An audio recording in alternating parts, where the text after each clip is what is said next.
transport.com, and today we're going to do a Techspec tank grip install on our 2015 Yamaha YZF-R1 5-piece kit. Got a little tank protector piece here, right? Centerpiece. And then we have, of course, your traditional side pieces for the tank, followed by the additional piece that will cover the plastic trim panel. At the end of the day, this is not a very difficult install. It really comes down to patience and surface prep, okay? One of the things they recommend that you can use to clean this would be Windex, okay? You really need to degrease. If you're using any kind of silicone-based cleaner, you need to make sure that that stuff is off the tank, right?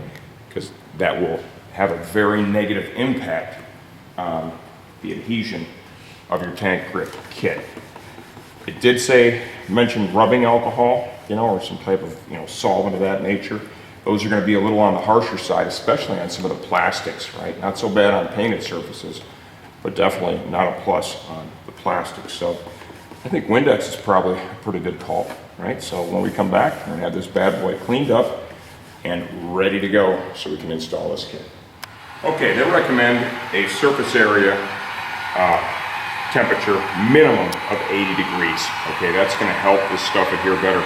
Also 12 hours for the adhesive to set up, so don't go taking your bike for a ride right after you put the kit on, because what's going to happen is the adhesive won't be set up, it's going to migrate around, and you're probably going to destroy the stuff. So the first thing I'm going to work on, the first area here, is going to be the gas tank itself. I'm going to go ahead and warm this a bit. You can use a hair dryer too. I'm using the heat gun on the lowest possible setting. Gonna put a little warmth into that.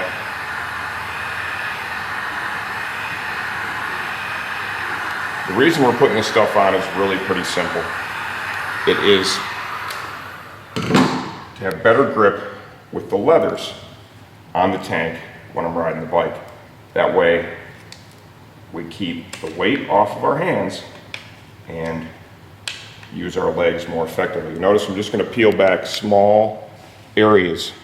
I've already kind of mocked this up and I have an idea of where I want it to ride. Okay. And kind of really work the front edge there of the tank.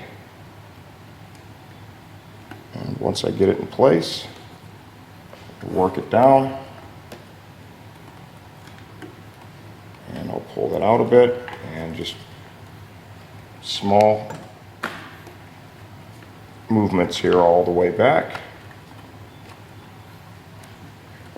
You don't want to treat it like just one giant sticker.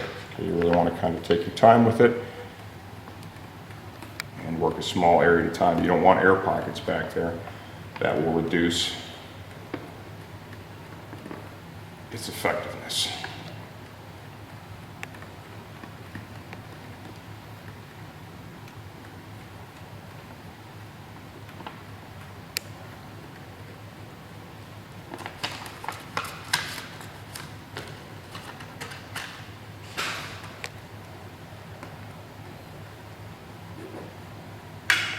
And I'm going to spend some time just making sure that is pressed down firmly. If they don't have a direct fit kit for your bike, or if you want to do something custom, they do have universal sheets that you're able to cut into whatever pattern best suits you. There's also a couple of different finishes. I chose the higher grip finish, as I'm going to be using this on the racetrack.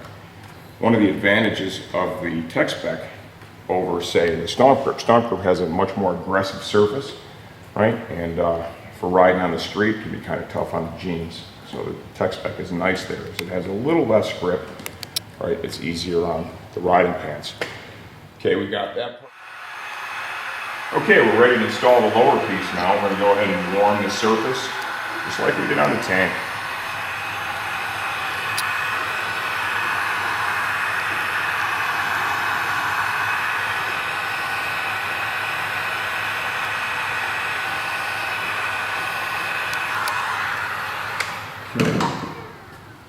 Gonna make sure that we have an idea of where it needs to lay out first. Got that. We're gonna start with a very small area, just like we did up top.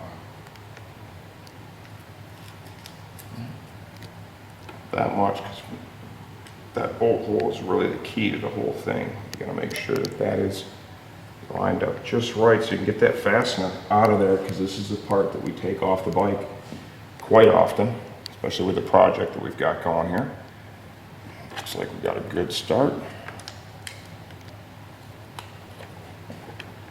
Remember, you don't have to have a heat gun, right? Just got a hair dryer, because they're only looking for a surface temp of at least 80. Okay, and a hair dryer certainly is going to help get you over that. Small pieces.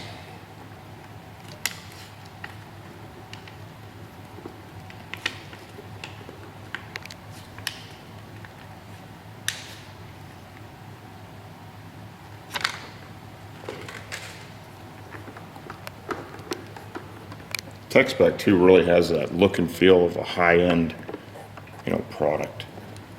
And all the extra pieces with this R1 I think are really going to enhance the grip too.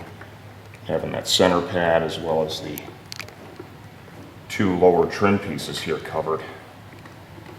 Okay, are we ready to go over? The other side's just going to be a mirror image, right? What we did here. We'll do that off camera. We'll come back on camera and we will do the center pad and then we'll wrap it up.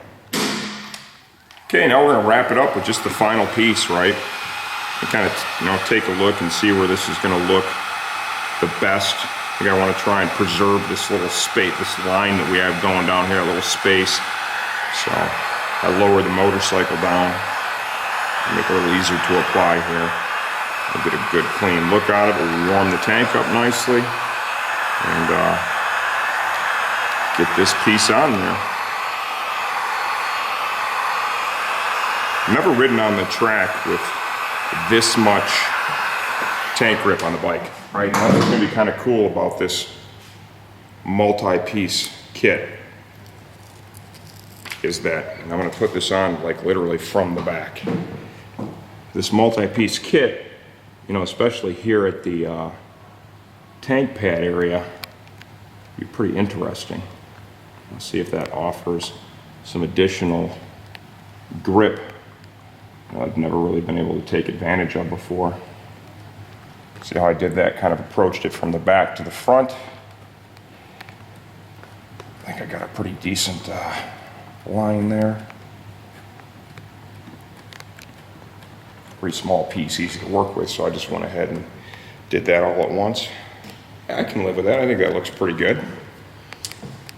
There you have it. I mean, like I said, a little less aggressive than we find with the stock grip, right? And there's some pros to that for sure, especially if you're a street rider. Really curious to get it out there on the racetrack and see how that works out in comparison to the stock. Remember, this is a wear item too. This type of adhesive, you are able to, perhaps peel it up and reuse it. I certainly wouldn't recommend doing that. This is a wear item, like even the stomp grip. You get it on the tank, you have your bike for several seasons, you ride quite a bit. This kind of stuff, it is going to wear, as time goes on. So just be wary of that. This isn't necessarily, if you're a 10-year bike owner, it's probably not going to last 10 years. All right, there we've got it all installed. Now remember, don't ride the motorcycle for 12 hours. Let the adhesive set up. Like I said, kind of eager to get out there on the track and see the difference, by having this full kit on there. We've got a lot of tank pad on this bike right now, which should provide a lot of grip and really help me use less hands and more lower body, which should in turn allow me to ride the motorcycle better. Stuff looks really good. Remember, this is it's a wear item, right? You're riding against it. The longer you keep your bike, the more this is going to wear. I don't think it's a seasonal kind of thing. I think you'll get multiple seasons out of it for sure. But as time goes on, like anything else on your motorcycle, it is a wear item, right? Especially if you're a high mileage rider, and it's something that you may want to consider, say 5 years down the road or whatever, depending on your use, replace it again, because this stuff makes a huge difference in rideability, in my opinion. This is our Techspec snakeskin tank pad install on our 2015 Yamaha YZF-R1. I'm Brian Baer.